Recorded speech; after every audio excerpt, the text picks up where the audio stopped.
రోగుల కోసం డాక్టర్లు ఇల్లు తిరిగేవారు. నేడు డాక్టర్ల కోసం ప్రజలు హాస్పిటల్ కొండ తిరుగుతుంది. మరి ఇది ఎందుకు ఏర్పడ్డది అనేది ఎవరు ఆలోచించడం లేదు. డాక్టర్లే దేవుళ్ళు అని ప్రజలు భావిస్తారు. కానీ అదే డాక్టర్లు దేవుళ్ళు అనే ప్లేస్ విడిచిపెట్టి రాక్షసులుగా తయారై ప్రజలను పీడిస్తుంది. మళ్ళా ఏ రోగానికి ఏ మందు, ఏం రాయాలి, ఏది అనేది కూడా టోటల్ అది వైద్య వృత్తికే ద్రోహం చేస్తూ, రోగం ఒకటి ఉంటే మందు ఒకటి ఉంటుంది, మరి రాసేది ఒకటి ఉంటే ఇచ్చేది ఒకటి ఉంటుంది. ముఖ్యంగా ఈ మెడికల్ అనేది ఒక్క చిన్న జ్వరం వచ్చిందంటే 10 రకాల ట్యాబ్లెట్లు, 20 రకాల టెస్టులు. ఇది దోపిడీ. ముఖ్యంగా నేను ఈరోజు మీకు చెప్పేది, ఈ నూతనంగా ప్రజా ఆరోగ్య పరిరక్షణ సమితి సంస్థ ద్వారా మీకు వినతి చేసుకునేది ఏంటంటే, దోపిడీ ఎలా నడుస్తుంది అనేది ఎవరు కూడా ఆలోచించడం లేదు. ఎందుకంటే శరీరం బాగలేకపోతే, హెల్త్ బాగలేకపోతే హాస్పిటల్కి పోయి అయ్యో నా కొడుకు మంచుకుంటే బాగుంటుంది, నా భర్త బాగుంటే బాగుంటుంది, నేను తీసుకొచ్చిన పేషెంట్ బాగుంటే బాగుంటుంది అనే ఆలోచన విధానంతో ఆగమైతూ ఎంత డబ్బు అంటే అంత ఖర్చు పెట్టుకుంటూ కానీ రోగి బంధువులు కానీ స్నేహితులు కానీ ఉంటారు. మరి దీన్ని ఆసరా చేసుకొని మెడికల్ షాపుల, ఈ రోజు నేను మెడికల్ షాపుల దోపిడీ చెప్తా. ఒక్కొక్కసారి ఒక్కొక్క దోపిడీ చెప్తా. మెడికల్ షాపుల దోపిడీ ఎట్లయితుంది అంటే, ఎగ్జాంపుల్, ఈ సీటు యూరోకేన్ అనేది దేశంలో అందరికీ తెలిసే మామూలు సీటు, ప్రతి షాపులో దొరికే సీటు. దీని వర్త్ 24 రూపాయలకు షాప్ కట్టది. దీని వర్త్ ఎంత ఉందంటే 220 రూపాయలు మనకు రోగికి, అంటే ఎంఆర్పి రేటు 220 రూపాయలు. ఇళ్ళకెళ్ళి ఏం చేస్తారంటే, మనం ప్రజలకు ఏదో బాగా చెప్తున్నామని ఈ 220 రూపాయలకి 10% తీసేస్తున్నారు. 20 రూపాయలు తీసేసి 200 తీసుకుంటే 24 రూపాయల సీటు 200 రూపాయలకి ఇస్తే ఎంత మార్జిన్ వస్తుంది? ఇది ఆసరా చేసుకొని ఒకడు 50% ఇస్తా అంటాడు, ఒక షాపు 20% ఇస్తా అంటాడు, ఒక 25% ఇస్తా అంటాడు, ఒకడు ఏమి ఇయ్య అంటాడు. ముఖ్యంగా మందులు అనేది మొత్తం కల్తీ తయారైనవి. శుద్ధ ముక్కను కూడా అలా పెట్టి తయారు చేసి ఇలా ప్రజల ప్రాణాలతో చెలగటమడుతుంది. మరి ఈనాడు ఇదే 1000 రేట్లు, ఒక్క 10 రూపాయలు కొన్న సీటు, మీకు ఎగ్జాంపుల్ చెప్తున్నా, ఇదేంటిదంటే 12 రూపాయల సీటు. ఇది 12 రూపాయల సీటు, 10 ట్యాబ్లెట్లు వస్తాయి. ఇది ఎంత ఉంటుంది అంటే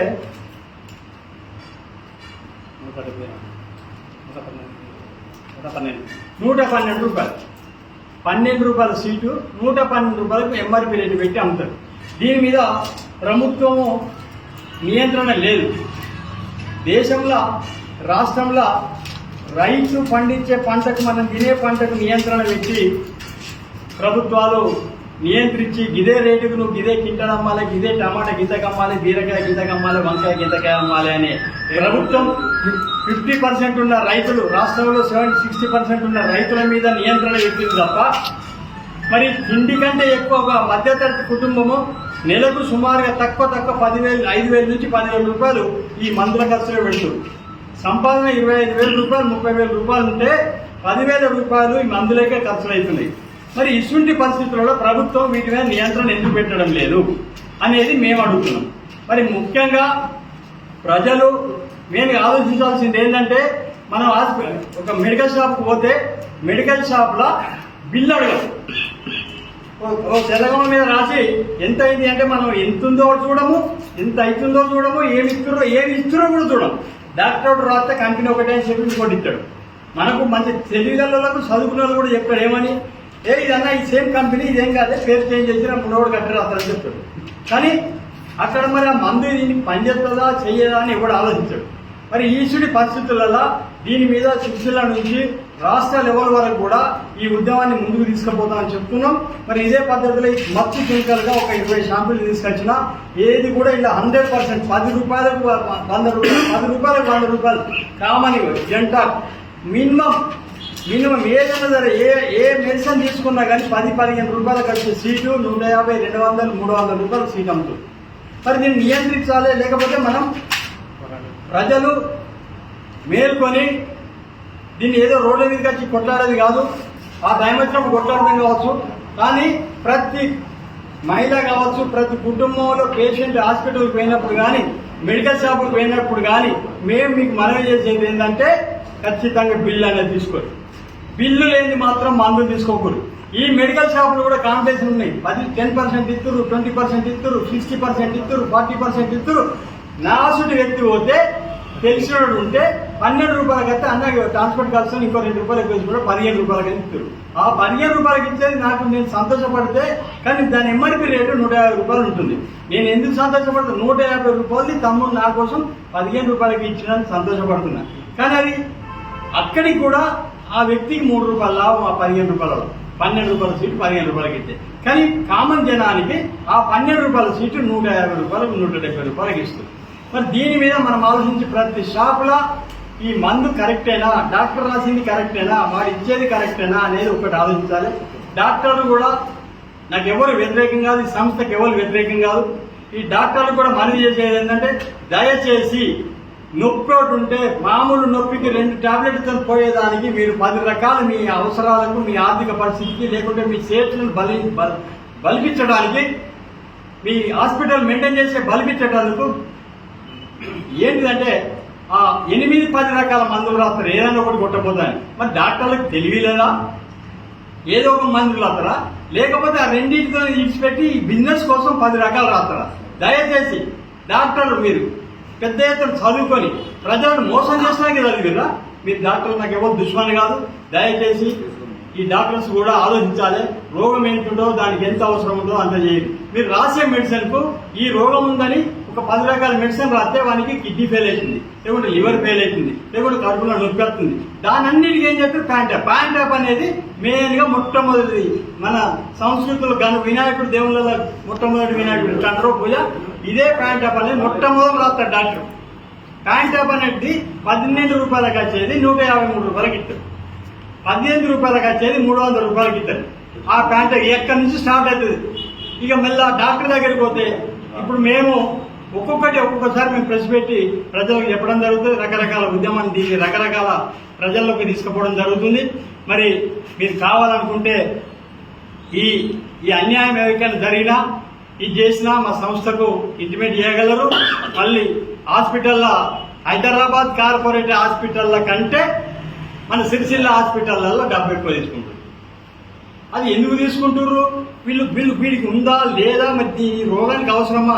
మనకు మిత్రుడు చెప్పాడు పాప, అది బాధ దేవుని కనుక. పాప పుట్టిన మొదలే అదేది బాక్స్లో పెడతారట. బాక్స్లో పెడితే ఎంత ఉంటుంది? హైయెస్ట్ 1500 నుంచి ఏ హాస్పిటల్ పోయినా 3000 రూపాయలు ఉంటుంది. కానీ ఒక హాస్పిటల్ వాళ్ళు 16,000 రూపాయలు వేసిర్రయ్యా ఒక్క రోజుకు. వాడు ఎక్కడి నుంచి కట్టాలి? ప్రజలారా మేల్కోరు మీరు అందరూ. దీని మీద మనం అనుకుంటున్నాం పాపం వాళ్ళు మనకు మంచిగానే ఇస్తున్నారు. కానీ ఇదే పెద్ద ఇప్పుడు మొట్టమొదటి దోపిడీ అనేది ప్రజల మీద దోపిడీ, హైయెస్ట్ దోపిడీ, డైరెక్ట్ తెలుసుకుని దోపిడీ జరిగేది ఇదే. ఈ దోపిడీ మీద మేమందరం పోరాటం చేయడానికి సిద్ధంగా ఉన్నాం. మీ సమస్యల కోసం, మీకోసం. ఈ మందులు ఏది ఎంత పడుతుంది అనేది మీ విలేకరులకు కూడా, మర్చిపోయేలకు కూడా అవసరం ఉంటే ఇవన్నీ మీరు తీసుకొని ప్రూఫ్తో యుక్తంగా మీరు ఫీడ్ చేసుకొని ప్రజలకు విన్నవిస్తారని మనం చేస్తూ, మరి ఈ ఉద్యమాన్ని మేము ముందుకు తీసుకెళ్తామని కోరుతూ ఈ జిల్లా ఆరోగ్య పరిరక్షణ కమిటీ ఆధ్వర్యంలో, ప్రజా ఆరోగ్య పరిరక్షణ కమిటీ ఆధ్వర్యంలో ఇలా నూతన కమిటీ, వాస్తవానికి రాజన్న సిరిసిల్ల జిల్లాలో గవర్నమెంట్ హాస్పిటల్ ఉన్నాయి. గవర్నమెంట్ హాస్పిటల్లో డాక్టర్లు పనిచేస్తున్నారు, ప్రైవేట్ హాస్పిటల్లో స్థాపించుకున్నారు. గవర్నమెంట్ హాస్పిటల్ ట్రీట్మెంట్ చేయకుండా ప్రైవేట్ హాస్పిటల్లో పంపిస్తున్నారు. మరి గవర్నమెంట్ హాస్పిటల్లో ప్రభుత్వం ట్యాక్స్ తోటి జీతాలు తీసుకునేవారు. అదే కాకుండా ప్రభుత్వం ప్రజల ట్యాక్స్ తోటి ఎంఆర్ఐ, తర్వాత సిటీ స్కాన్, ఈ అన్ని మిషన్లు ఉన్నప్పటికీ దానికి టెక్నీషియన్లు లేవు. టెక్నీషియన్లు ఉన్నప్పటికీ దాని మిషన్లు సరైన సదుపాయాలు అందుబాటులో లేవు. ఇంకొకటి మెడికల్ మాఫియా అని చెప్పారు. వాస్తవానికి మెడికల్ మాఫియా ఇది చాలా పెద్ద మాఫియా నడుస్తుంది. ఆ హాస్పిటల్, ప్రైవేట్ హాస్పిటల్స్ ఏవైతే ఉన్నాయో వారి దగ్గరనే ఈ మెడిసిన్ తీసుకోవాలి, ఇంకో దగ్గరికి తీసుకుంటే అవి నడవై అన్నట్టుగా వాళ్ళు చూస్తూ ఉంటారు. కనుక ఈ డాక్టర్ మాఫియా మీద పెద్ద ఎత్తున చర్యలు జరగాలని, మరి ప్రజలను కూడా మేము కోరుకునేది ఏంటంటే ఆరోగ్యశ్రీ కింద కొన్ని హాస్పిటళ్లలో ఆరోగ్యశ్రీ పథకాలని, ఆరోగ్యశ్రీ పథకాలలో వాస్తవానికి ఎవరైతే ట్రీట్మెంట్ కు వస్తారో ఆ ట్రీట్మెంట్ కు వచ్చిన వారికి ఫస్ట్ అలా యొక్క టెస్టులు జరుగుతాయి. సిటీ స్కాన్ కింద ఆ టెస్టులు జరిగినాక అది అలా నిరూపణ అవుతుందికి మన పేషెంట్ కు ఇలాంటి జబ్బు ఉన్నది, ఇతడు ఆరోగ్యశ్రీ కిందకి వస్తాడంటే అప్పటి నుంచి మాత్రమే ఈ హాస్పిటల్ వాళ్ళు వారికి బిల్ మాఫీ చేస్తారు. కానీ అంతకుముందు ఈ స్కాన్ చేసినాయి లేకుంటే వేరే మందులు తీసుకున్నాయి అవి చేస్తలేరు. దాదాపు వాళ్ళకు 30-35 వేలు 40 వేలు దాకా వాళ్ళకి గండి కొడుతున్నారు. వాస్తవానికి ఆరోగ్యశ్రీ పథకం అన్నది ఒక్క నయా పైసా లేకుండా ఫ్రీ ట్రీట్మెంట్ చేయించాలి. ముందుగా తీసుకున్నాయి తర్వాత తీసుకున్నాయి కూడా టోటల్ గా ఫ్రీ ట్రీట్మెంట్ ఉండాలి.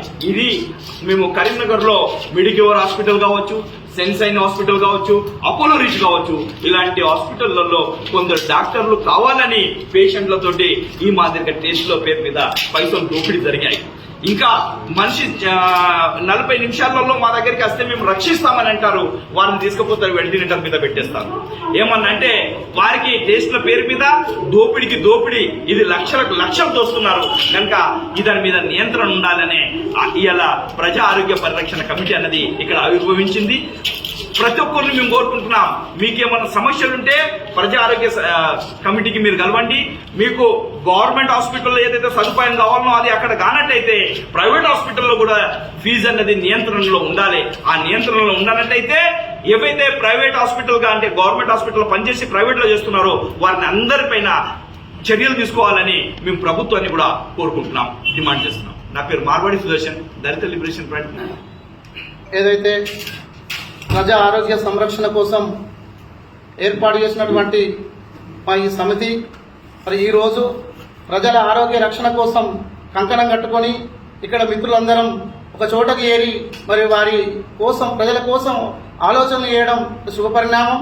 ఏదైతే ప్రభుత్వాలు ఏదైనా ప్రజా ఆరోగ్యాన్ని గాలికి వదిలేసి ప్రభుత్వ ఆసుపత్రుల్లో మెరుగైన వైద్య సేవలు అందించాల్సింది పోయి ఆ ఆసుపత్రుల్లో పనిచేసే వైద్యులే మరి ప్రైవేటు ఆసుపత్రులు స్థాపించి అవి ఎట్లా ఉన్న ఆసుపత్రుల్లో అరకొర వసతులు ఉన్న ఫీజులు మాత్రం కార్పొరేట్ స్థాయిలో వసూలు చేసి ఇలా ప్రజలను ఒక జనిగల్లా పట్టి పీడిస్తూ వారి ఆరోగ్యంతో మరి వాళ్ళు ధన సంపాదన ధ్యేయంగా ఈ రోజు ఆటలాడుతూ ఉన్నారు. మరి వారే కాకుండా ప్రభుత్వం కూడా మరి సిఎస్సి అనే ఒక ఆరోగ్య సంస్థకు మరి రాష్ట్ర స్థాయిలో కూడా ఒక గత ప్రభుత్వం ఏదైతే వాటికి ప్రజల బ్లడ్ టెస్టుల కోసం ఒక సంస్థకు ఇచ్చినటువంటి కాంట్రాక్టు ఈ ప్రభుత్వం కూడా మరి కొనసాగిస్తూ మరి ఏం టెస్టులు చేస్తున్నారు, మరి ప్రభుత్వ పరంగా మనం 1800 రూపాయలు చెల్లిస్తున్నాం, మరి వాళ్ళు ఏం రిపోర్ట్లు ఇస్తున్న దాని మీద కూడా అవగాహన లేకుండా కేవలం ఎన్ని టెస్టులు అయితే మరి అంత కమిషన్లు వస్తున్నాయనే ఆలోచనలతో అంటే ఒక గౌరవప్రదమైన వృత్తిలో ఉన్న డాక్టర్లే కాకుండా మరి పరిపాలన చేసేటోళ్ళు కూడా మరి ప్రజల ఆరోగ్యం మీద వ్యాపారం చేయడం సిగ్గుచేటు. మేము దీన్ని ఖండిస్తా ఉన్నాం. ఇకపై ఎలాంటి ప్రైవేటు ఆసుపత్రుల దోపిడీనైనా మేమందరం కలిసికట్టుగా ఎదిరిస్తామని చెప్పి ఈ సందర్భంగా హెచ్చరిస్తా ఉన్నాం.